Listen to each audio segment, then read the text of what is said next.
students, welcome back to our online classes of Science Standard 3rd. Students, in the previous period we have studied lesson water. इसके पहले के period में हमने lesson water जो है वो स्टार्ट किया हुआ था और अब हम उस लेसन के बारे में और ज़्यादा जानकारी कलेक्ट करने वाले हैं. Now we are going to collect some more information about water in this period. Okay, so previously students we have seen how the water comes to earth. So water comes to earth in the form of rain, and after that we have seen that it is distributed in ocean, rivers and seas, pond, lakes. Okay, and after that we have seen the surface water and underground water. Surface water that is present on the surface of the earth is known as the surface water, and the water that is present underground the earth, that is known as underground water. For example, well water, spring water, these are the example of the underground water. Now we have also studied the water cycle, how this water cycle works, and I have already explained you that when we are having rain on the earth. Okay, when we are having rain, the water comes down on the earth in the form of rain, and it is distributed to many surfaces of the earth, and then because of the heat of the sun, the water evaporates, and after evaporating the water, then it turns into the water vapor. This water vapor rises up in the sky, and there it forms the cloud, and these clouds, when they are condensed, when they cool down again at a particular temperature, they fall on the earth in the form of a rain. So like this water cycle goes on and on. Okay, so main processes in water cycle are important are evaporation and condensation. Okay, evaporation is very important, then condensation is important, and after the condensation, at a particular point of time or at a particular atmosphere, the water comes to the earth in the form of rain, and again we are having the water on the earth, and then this water is distributed towards the ocean, the river, the lake, the seas,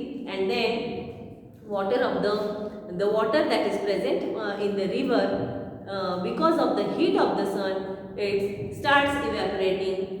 उसका evaporation होना start हो जाता है, और फिर उसके बाद में ये जो evaporation के बाद में पानी की क्या हो जाती है, water vapor हो जाती है. That water vapor mixes into the atmosphere, and there it forms the clouds, and these clouds again at a particular period of time they lose the water, and we are having water on the earth. Okay, so have you understood how this water cycle acts? Now students, pay attention carefully. I am explaining in Hindi. बच्चों देखो, हमारे अर्थ के ऊपर पानी कहाँ से आता है? जब बारिश होती है तभी हमको पानी मिलता है. तो बारिश होने की वजह से क्या होता है कि बारिश का पानी जो है वो अलग अलग जगह पर डिस्ट्रीब्यूट होता है on the surface of the earth.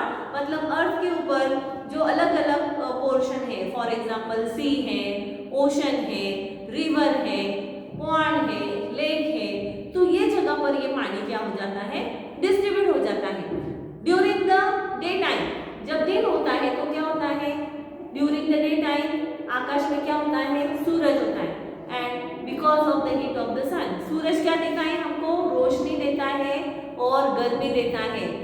Okay, तो सूरज की गर्मी की वजह से जो रिवर में जो पानी होता है वो धीरे धीरे इवेपोरेट होना स्टार्ट हो जाता है, और इवेपोरेशन की वजह से ये जो पानी है, इवेपोरेशन की वजह से ये पानी बॉयल होने लगता है, और बॉयल होने के बाद में उसकी वाटर वेपर तैयार हो जाती है. क्या तैयार हो जाती है, वाटर वेपर तैयार हो जाती है और वो जो वाटर वेपर है वो धीरे धीरे ऊपर जाके एटमॉस्फेयर में मिक्स हो जाती है और वहाँ पर मिक्स होने के बाद में क्लाउड्स फॉर्म होते हैं और वो जो क्लाउड्स है वो क्लाउड्स के अंदर क्या होता है, पानी होता है और कंडेंसेशन की प्रोसेस में जब ये क्लाउड्स ठंडे हो जाते हैं, एक पर्टिकुलर टेम्परेचर के ऊपर जब ये क्लाउड्स ठंडे हो जाते हैं तो ठंडे होने के बाद में वो जो क्लाउड्स में का पानी है वो फिर से ज़मीन के ऊपर आता है, किसके रूप में, बारिश के रूप में।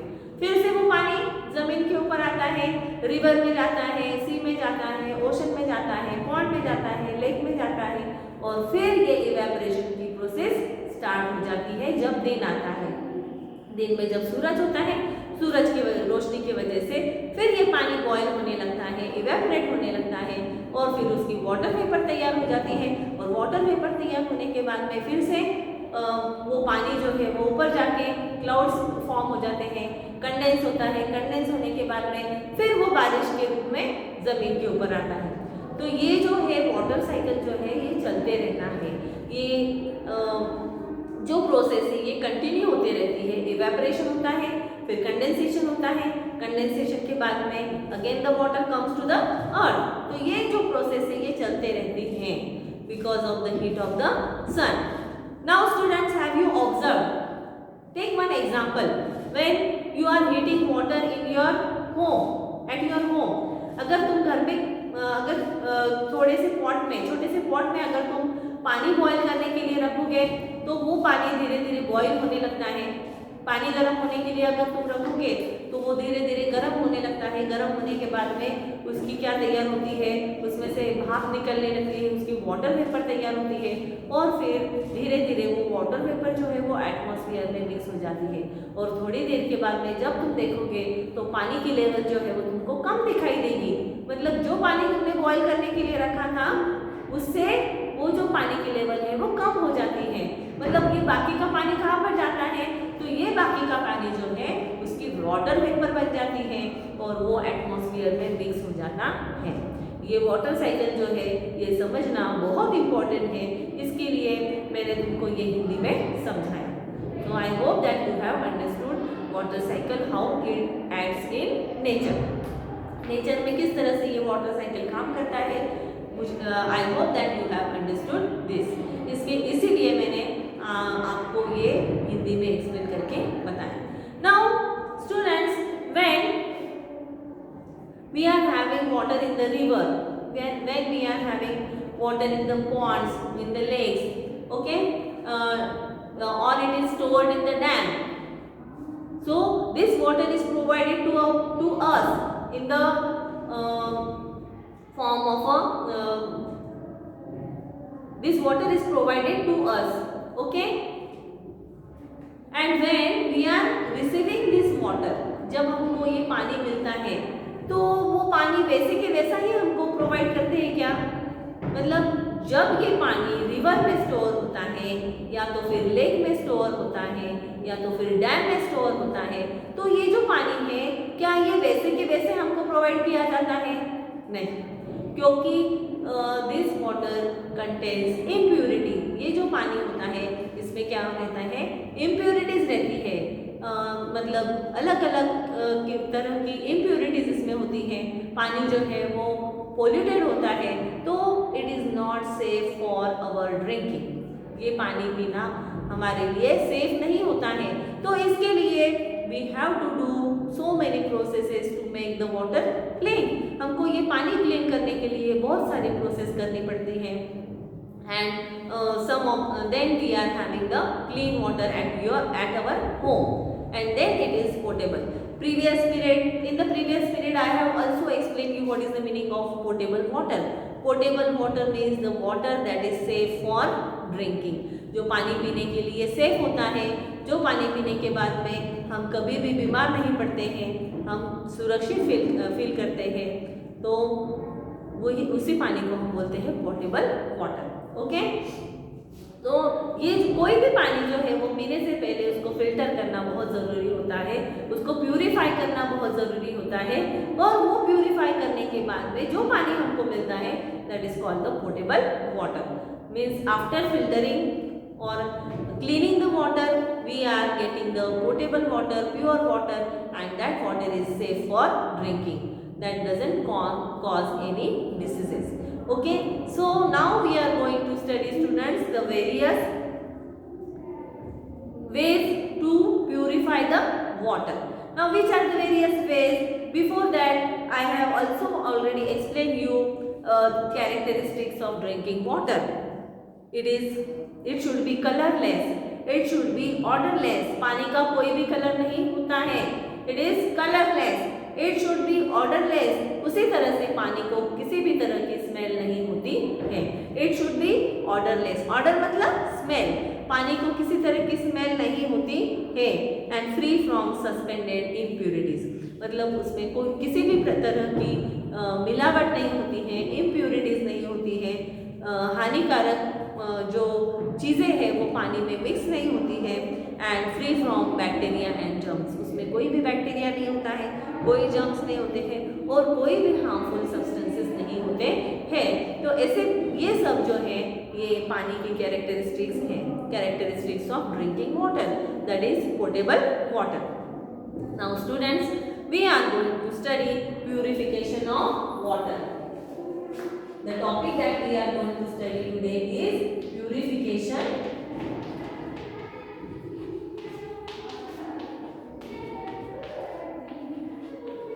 water. So, students, you have to keep in mind that this water cycle that I have explained to you, when you go in the bigger classes, at that time you will have the detailed study about the water cycle. But till then, you have to keep this information which I have given to you in your mind. Okay, now see purification of water. As I have already told you that, as I have already explained it to you, that जो पानी when we are getting water in the form of rain, it mixes into the sea water, it mixes into the lakes, it comes into the dams also. But we are not taking that water as it is. जैसे कि वैसे पानी हम नहीं P सकते हैं. We have to filter it. We have to clean it. Okay. So after that, we can drink that water. Then it becomes safe for drinking to us. Now, students, there are so many steps to filter the water. And which are that steps? Now, first is the impure water has to undergo series of steps for the process of purification. मतलब पानी को pure करने के लिए हमको अलग अलग तरह की स्टेप्स फॉलो करनी पड़ती है. That is the purification of water. Now see the first step, that is pumping. Students, what is the first step? That is pumping. Pumping. Water from rivers, lakes is fed into the pumping station where it is pumped into the big reservoirs. Water from the rivers. Now students, pay attention carefully. The water from the rivers, जो river में पानी होता है, lake में जो पानी होता है, is fed into the pumping station. ये पानी जो है पाइप के थ्रू पंपिंग स्टेशन में लाया जाता है, where it is pumped into the big reservoirs. और वहाँ से ये जो पानी है वो वहाँ बड़ा सा रिजर्वायर होता है. रिजर्वायर मतलब जहाँ पर हम पानी स्टोर करके रखते हैं, वो उस जगह को बोलते हैं रिजर्वायर. तो जहाँ पर ये पानी स्टोर किया जाता है, and that process is known as the pumping. Pumping means bringing the water of the river to a reservoir. मतलब जो भी लेक का पानी है, डैम का पानी है या तो फिर रिवर का पानी है, तो वो एक रिजर्वायर में लाया जाता है. एंड जिस प्रोसेस के द्वारा वो लाया जाता है उसको बोला जाता है पंपिंग. क्या बोलते हैं उसको? Pumping. Now see the second step, that is sedimentation. Now students, see the second step is sedimentation.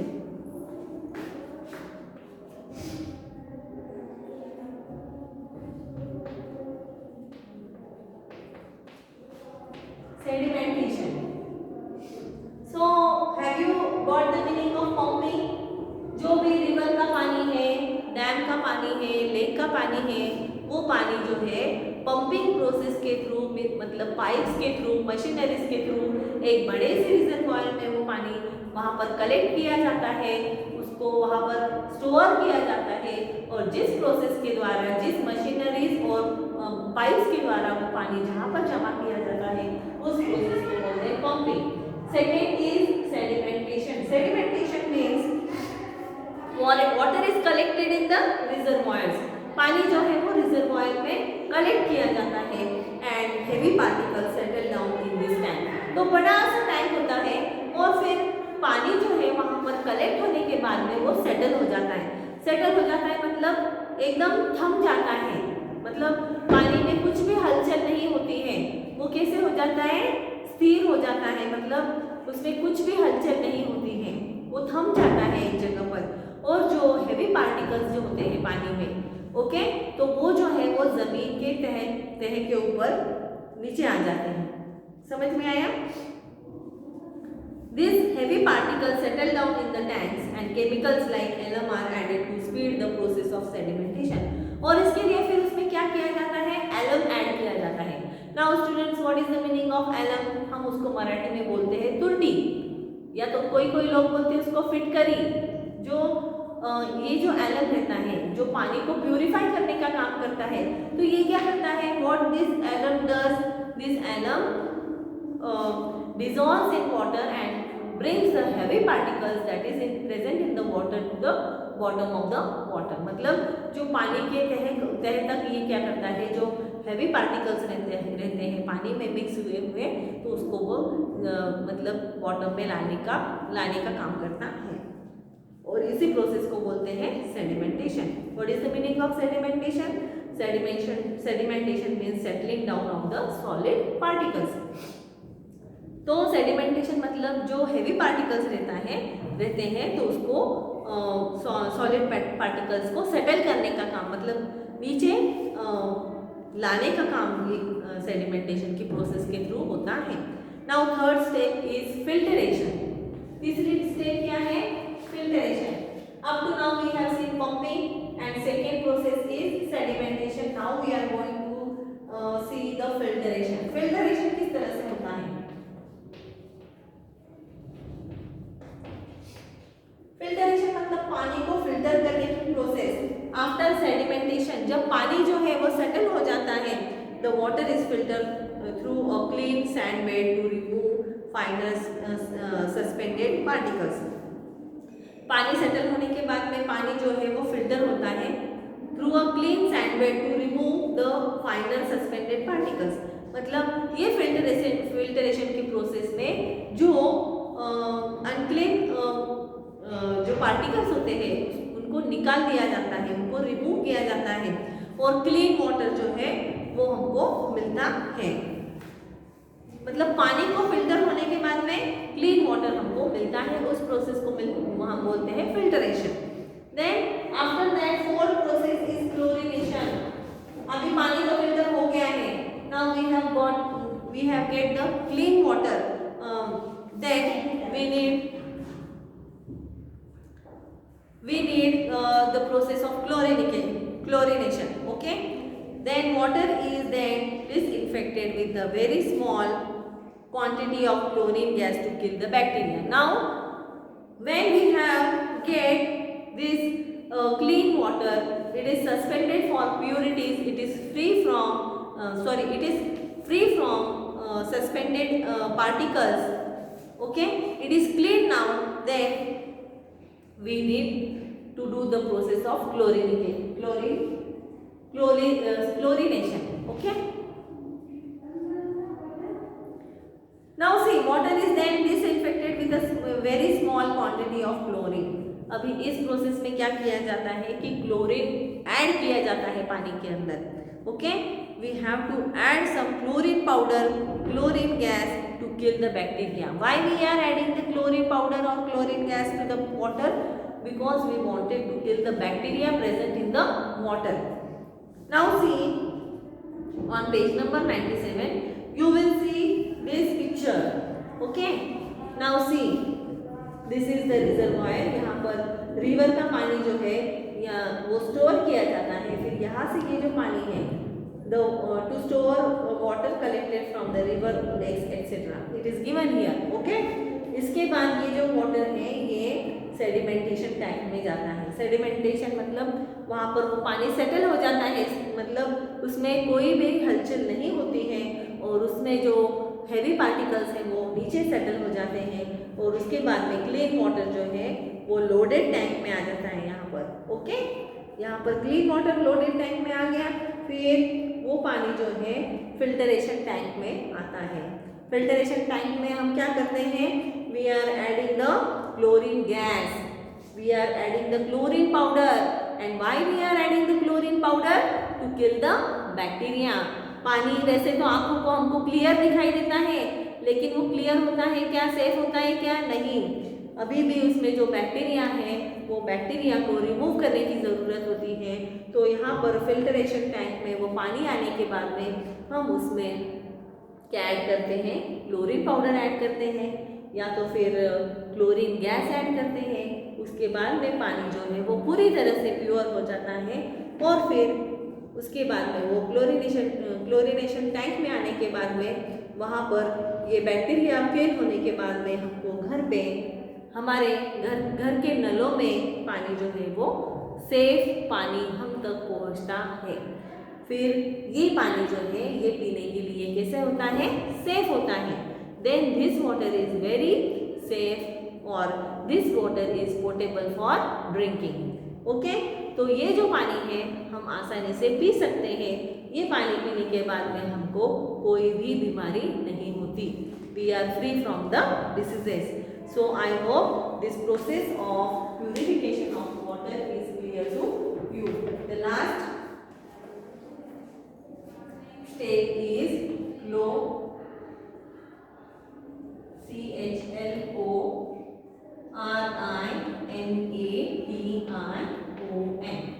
तो ये जो चारों जो स्टेप हैं ये वाटर को प्यूरिफाई करने के लिए यूज की जाती है. First is pumping, second is sedimentation, then third one is the filtration and fourth one is the chlorination.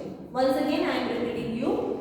जब पानी रिवर में से किसी रिजर्वायर में स्टोर किया जाता है तो वो करने के लिए जो पाइप की या मशीनरीज की जरूरत होती है उसके थ्रू ये पानी एक रिजर्वायर में स्टोर किया जाता है, तो उस प्रोसेस को बोलते हैं pumping. Second is sedimentation. Sedimentation मतलब पानी को सेटल होने देने के लिए छोड़ दिया जाता है, वहाँ पर पानी सेटल होता है. सेटल होता है मतलब जो हेवी पार्टिकल्स हैं वो नीचे चले जाते हैं और प्योर वाटर जो है वो ऊपर आ जाता है, उसको हम बोलते हैं सेडिमेंटेशन. उसके बाद में ये प्रोसेस होने के बाद में पानी को फिल्टर होने की ज़रूरत होती है. तो फिल्टरेशन की प्रोसेस में हम क्या करते हैं? तो ये जो फिल्टरेशन की प्रोसेस में पानी जो है क्लीन होने के लिए सैंड बेड में लाया जाता है और फिर उसके बाद में क्लोरीनेशन की जो प्रोसेस होती है, क्लोरीनेशन की प्रोसेस में we are adding chlorine gas और chlorine powder to the water. कोई ब्लीचिंग पाउडर भी यूज करता है. ओके, तो वहाँ पर ये जो पानी है तो ये पानी में ब्लीचिंग पाउडर, क्लोरीन पाउडर या क्लोरीन गैस ऐड किया जाता है.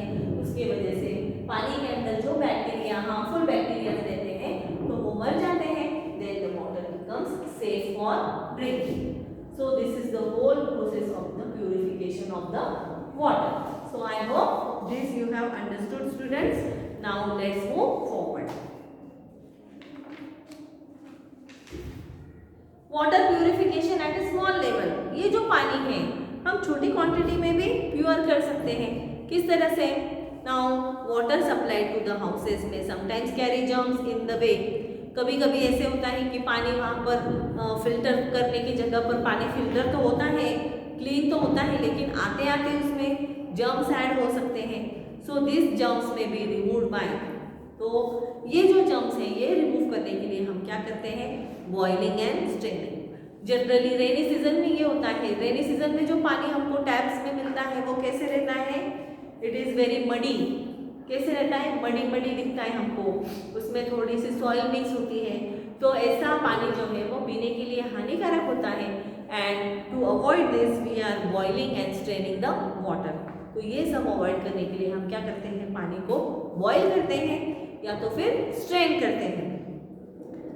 बॉईल करने के बाद में क्या हो जाता है, जनरली जब मतलब कोई एपिडेमिक डिसीज आता है, ओके, तो फिर suppose you are having loose motions, all the family members in your house, they are having the stomach ache, they are having the loose motions. So at that time when you go towards the doctor suggests you drink water, but you have to boil that water first and then it becomes safe for drinking. तो boiling करने के बाद में क्या होता है, तो पानी के अंदर जो बैक्टीरिया होता है तो वो मर जाता है। बॉइलिंग की वजह से ये जो बैक्टीरिया है वो डिस्ट्रॉय हो जाते हैं and then it becomes safe for our drinking.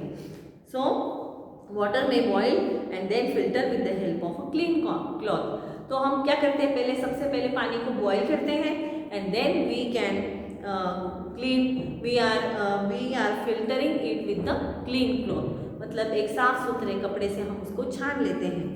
Okay, so that is boiling and straining. Now you can see in this picture water is boiled here and after that with the help of the clean cloth it is strained. Strain मतलब जो पानी को हम छानते हैं तो उसको बोलते हैं स्ट्रेन। समझ में आया? Now then next is storage, मतलब हम पानी को अगर एक जगह पर जमा करके रखते हैं तो थोड़ी देर के बाद में वो सेटल हो जाता है। सेटल होने के बाद में इम्प्यूरिटीज जो है वो नीचे चली जाती है और क्लीन वाटर जो है वो ऊपर आता है। Water purified water should be stored in a clean containers with the lid. हम क्या करते हैं, प्योर वाटर जो है वो क्लीन कंटेनर में स्टोर करके रखते हैं। Then chlorine tablets, now see chlorine tablets are used to kill the germs at the small level.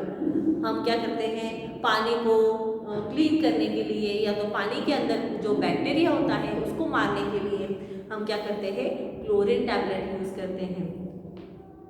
It is simply added to the drinking water, और इसके लिए हमको ज़्यादा कुछ करने की ज़रूरत नहीं है, सिर्फ हमको वो क्लोरीन टैबलेट्स लेनी है और वो पानी के अंदर मिक्स करनी है। Then kept for some time before consuming, और फिर थोड़ी देर के बाद में, पीने से पहले थोड़ी देर उसको रहने देना है और फिर उसके बाद में थोड़ी देर के बाद तुम वो पानी पी सकते हो। Then this water is safe for drinking. Now see students, physical properties of water. Physical properties क्या है पानी की? Okay, now this we have done, now we are going to do physical properties of water.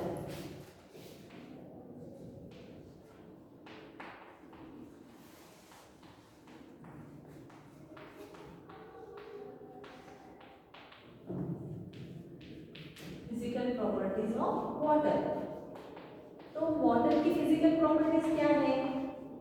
Which are the physical properties of water that we are going to see now?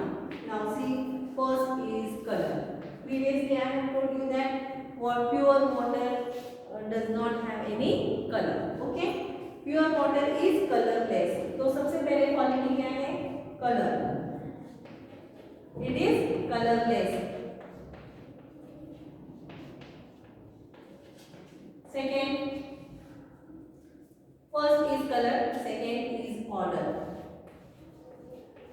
Again I have told you, explained you previously that clean or pure water do not have any particular smell. ऐसे clean water को या तो pure water को कोई किसी भी तरह की स्मेल नहीं होती है कि हम बोल सकते हैं हाँ मैडम प्योर वाटर की स्मेल इस तरह से होती है। नो, प्योर वाटर और clean water do not have particular smell, it is odourless. इसके लिए उसको बोला जाता है ऑर्डरलेस, मतलब स्मेललेस। ऑर्डर का मतलब क्या है? स्मेल।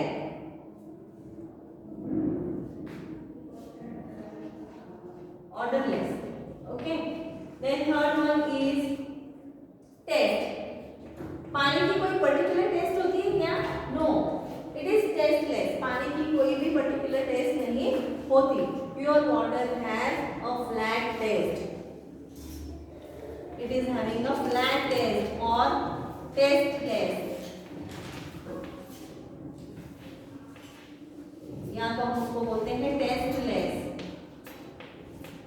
ओके, और फिर फोर्थ वन है occupy space, it occupies space.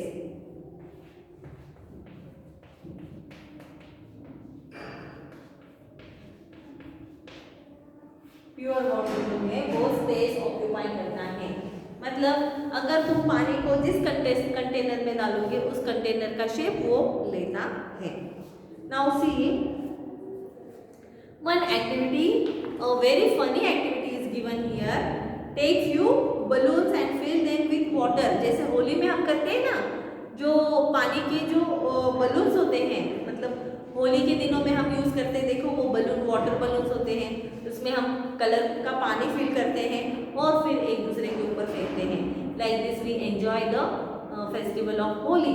Okay, so take few balloons and fill them with water. ऐसे ही बलून्स हमको लेना है और उसको उसके अंदर हमको पानी भरना है। You will observe that the size of the balloon increase.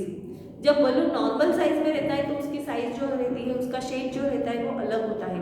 But when we fill it with the water, जब हम उसको पानी से भर देते हैं तो उसकी साइज जो है वो चेंज हो जाती है। ओके, उसकी साइज इंक्रीज हो जाती है। This shows that water occupies space. तो ये एक्सपेरिमेंट से हमको क्या पता चलता है? That water occupies space.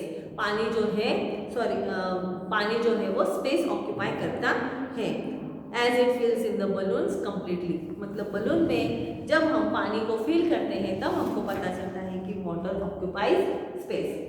Then fifth one is water take the shape of the container. जैसे मैंने अभी प्रीवियसली आपको बताया कि पानी को जिस कंटेनर में तुम डाल दोगे, suppose you are pouring it in a small bottle, it will take the shape of the bottle.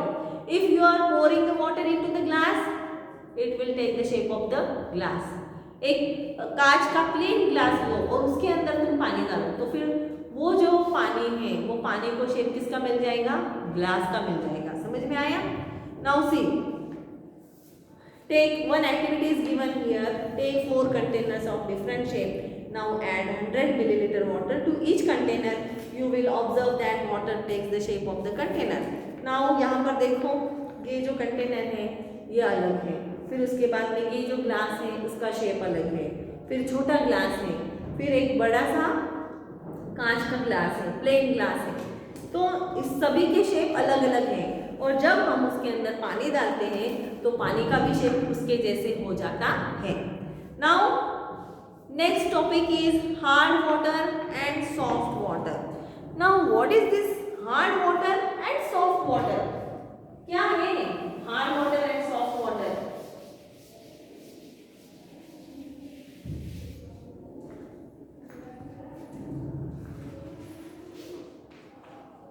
hard water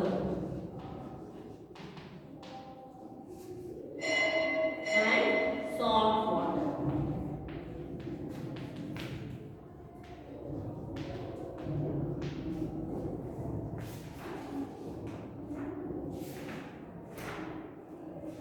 Students, my period is over now, so I would like to stop here.